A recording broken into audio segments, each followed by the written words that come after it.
یہ دنیا لالچ پر کھڑی ہے، اور بائبل کہتی ہے فریب نہ کھاؤ۔ تجھے پھر بھی فریب کھا لے تو پھر وہ کیا ہے؟ اس کا مطلب ہے وہ ڈیزائر، وہ خواہشوں کے پیچھے ہے۔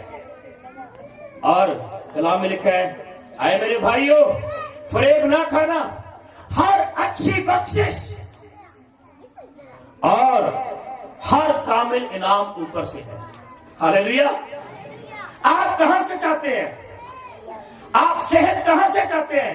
کسی ڈاکٹر کے پاس جا کر، کسی اچھے اور پڑھے لکھے پروفیسر کے پاس جا کر؟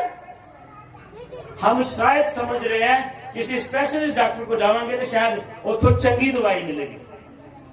ارے تیرا باپ، تیرا خدا، تیرا زندہ خدا جس نے تیرے لیے قربانی دی، جس نے تیرے لیے اپنا خون بہایا، وہ کہتا ہے اچھا انعام، اچھی بخشش اوپر سے آتی ہے۔ کہاں سے آتی ہے؟ اوپر سے۔ ہر اچھی بخشش، ہر کامل انعام اوپر سے ہے اور نوروں کی باپ کی طرف سے ہے، سے ملتا ہے، جس میں نہ کوئی تبدیلی ہو سکتی ہے، نہ گردش کے سبب سے اس پر سایہ پڑتا ہے۔ اس نے اپنی مرضی سے ہمیں کلام حق کے وسیلہ سے پیدا کیا تاکہ اس کی مخلوقات میں ہم ایک طرح کے بے پھل ہوں۔ یاد رکھیں خدا نے ہمیں اس لیے بنایا ہے ہم بے پھل نہ رہیں، وہ ہمیں فروٹفل، وہ ہمیں فیتھفل دیکھنا چاہتا ہے 2023 کے اندر، اگر ہم اس بات کو قبول کریں گے تو۔ اگر یہ خیال اور خواہشات اسی طرح ہمارے دل اور دماغ میں رہے تو خود ہمارے لیے گناہ بن جائے گی، اور گناہ کا نتیجہ بائبل کہتی ہے یہ موت ہے۔ کیا ہے؟ یہ موت ہے۔ اور کئی مسیحوں پر آزمائش غالب پا لیتی ہے، کئی مسیح بےچارے پھنس جاتے ہیں۔ میرے پاس بہت سارے کیس آئے جنہوں نے کہا ہم نے بیرون ملک کے لیے پیسے دیے، ہم نے نوکری کے لیے پیسے دیے، حتیٰ تک کہ رشتے نہیں پیسے دیتے، رشتہ نہیں ملا۔ میں آپ کو کہنا چاہتا ہوں اگر آپ کی پرابلم، فرض کریں آپ کے بچے کا رشتہ نہیں ہو رہا ہے، آپ کی کوئی بھی رکاوٹ آ رہی ہے اور بار بار آپ اس کے لیے بار بار منگنی کر رہے ہیں، رشتہ ٹوٹ جاتا ہے، بار بار آپ کوئی کام کرتے ہیں تو اس میں رکاوٹ آ جاتی ہے، تو اس کا مطلب ہے خدا یہ چاہ رہا ہے کہ آپ اس جو جوا آپ کے اوپر لگا ہے اس جوئے کو، اس لعنت کو آپ کیا کریں؟ بائبل کہتی ہے جوا مسا کے سبب سے ٹوٹتا ہے۔ اور ادھر یہ سی صرف چھوٹی جی دعا پیسہ آپ ساتھ رکھ دیں۔ ہاں جی، یسوع نے کہا کچھ چیزیں دعا اور روزے کے ساتھ چلیں، ہم ان چیزوں سے بہت زیادہ دور ہیں۔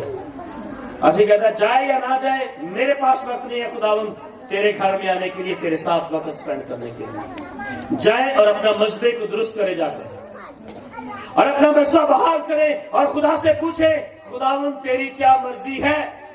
یہ نوکری، یہ جاب، یہ ویزا، یہ صحت میری زندگی کے اندر تیری مرضی ہے یا نہیں ہے، یا تو کیا چاہتا ہے کہ میں کروں؟ انہی گل پوچھنے سے کوئی حرج نہیں ہے۔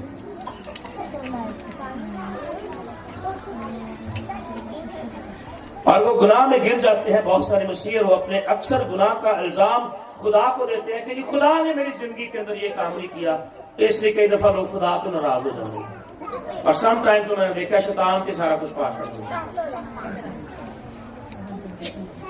امثال 24 باب اس کی پہلی آیت میں لکھا ہے کہ تو شریروں پر رقص نہ کرنا۔ بہت سارے لوگ شریروں پر رقص کرتے ہیں، دیکھو جو اور منڈے نے کیا کر لیا، اس نے تو یہ کر لیا۔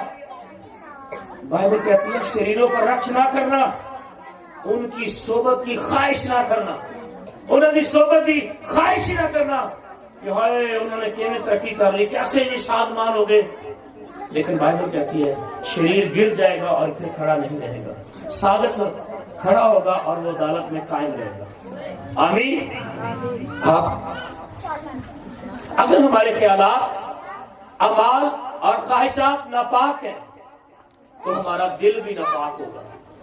یاد رکھیں اگر ہمارے دل کے اندر بری خواہشیں ہیں، دوسری عورت کی خواہش ہے، اور کوئی اس طرح کا گناہ جو ہمیں دور لے کر جا سکتا ہے اگر ہمارے دل میں ہے تو اس کا مطلب ہے ہم ناپاک ہیں، اور پھر آپ کی کسی دعا کا جواب نہیں آئے گا، کیونکہ بائبل کہتی ہے جہاں پر ناپاکی ہے وہاں پر خدا نہیں آتا۔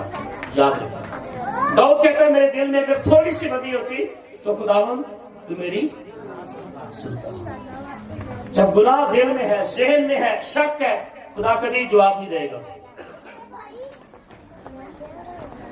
اگر ہمارے خیالات، اعمال اور خواہشات ناپاک ہو تو ہمارا دل بھی ناپاک ہوگا۔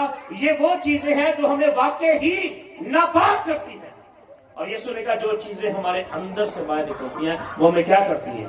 وہ خواہشیں ہو سکتی ہیں، وہ غیر عورت ہو سکتی ہے، وہ گناہ ہو سکتا ہے، وہ شراب ہو سکتی ہے، وہ دوسرے بہت سارے گناہ ہو سکتے ہیں جو ہمارے اندر سے جنم لیتے ہیں، اور جب وہ جنم لیں گے تو ہو سکتا ہے آپ مر بھی سکتے ہیں۔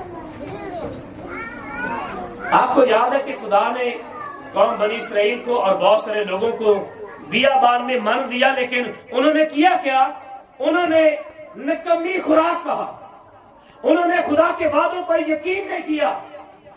اس لیے تو میں کہہ رہا ہوں آج یہ میسج سنیں، بری خواہش نہ کریں ورنہ آپ مر سکتے ہیں۔ آؤ ہم خداوند کی آزمائش نہ کریں۔ ہم کیسے خدا کی آزمائش کرتے ہیں؟ بیابان میں انہوں نے روٹی مانگ کر، پانی مانگ کر انہوں نے خدا کو آزمایا، اور ہم آج کیسے خدا کو آزما رہے ہیں؟ خداوند تاد چرچ جاواں گا، تاد تیری دعائی دواں گا، تاد جے میری زندگی چ خدا کو آ کام کرے گا تو پھر میں تیرے نال چلنا شروع کروں گا۔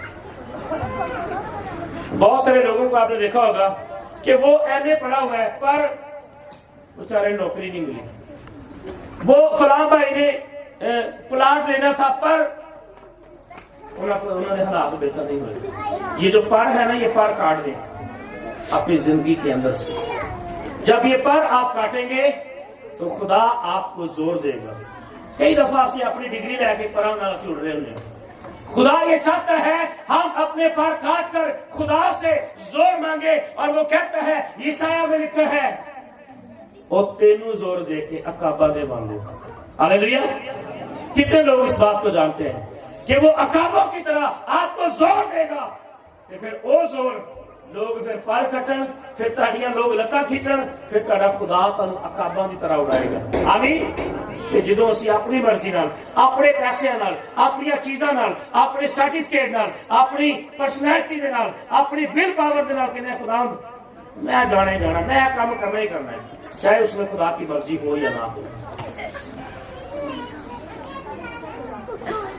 اور لوگ خدا نے انہیں بڑے بڑے کام کیے تھے۔ بائبل کہتی ہے موسیٰ کی اور خدا کی لوگوں نے شکایت کی، شکایتاں کرتے رہتے سن، بڑبڑاتے رہتے سن، خدا نے میری زندگی مینوں دتا کی آج تک۔ بائبل کہتی ہے کہ وہ خدا کے خلاف مسلسل بڑبڑاتے اور شکایتیں کرتے رہے، جس سبب سے خدا نے ان میں سے اکثروں کو مودا کی سرزمین میں داخل ہونے نہ دیا، اور وہ بیابان میں ہلاک ہو گئے۔ آئے دیکھیں ذرا کرنتھیوں کے خط میں ہم دیکھتے ہیں، پہلا کرنتھیوں 10 باب اور اس کی 5ویں آیت میں لکھا ہے، مگر ان اکثروں سے خدا راضی نہ ہوا۔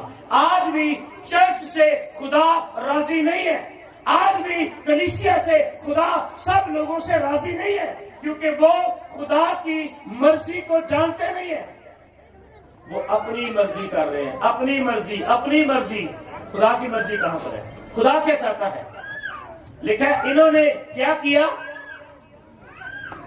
خدا ان میں سے اکثروں سے خدا راضی نہ ہوا، چنانچہ وہ بیابان میں ڈھیر ہو گئے، وہ مر گئے، وہ ملک مودا، ملک کنعان جہاں پر دودھ اور شہد کی نہریں بہتی ہیں نہیں